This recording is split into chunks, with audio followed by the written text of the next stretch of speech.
యేసు ప్రభువారు ఎక్కడుంటే అక్కడ ఏదో ఒక మేలు, ఏదో ఒక దీవెన, ఏదో ఒక కృప విడుదల చేయబడతా ఉండేది. 12 ఏళ్లుగా రక్తస్రావం కలిగిన స్త్రీ యేసయ్య వస్త్రం ముట్టుకుంటే బాగైపోయింది. 18 ఏళ్లుగా నడుము వంగిపోయినటువంటి స్త్రీ ఇంకా దేనికి పనికి రాకుండా పోయిన ఆమె యేసయ్య మాట పలుగ్గా అద్భుతం పొందుకోగలిగింది.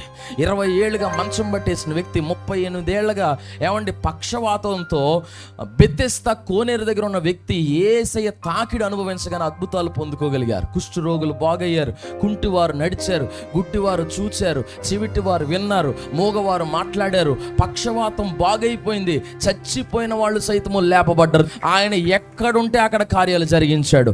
అదే రీతిలో ఈ పూట కూడా ఈ మందిరంలో తన కార్యాలు చేయబోతున్నాడు దేవుని బిడ్డలారా. హల్లెలూయా.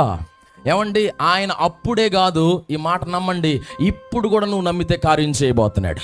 అప్పట్లోనే కాదు, ఇప్పట్లో కూడా యేసయ్య పవర్లో ఈ సుమంత కూడా తగ్గలేదు.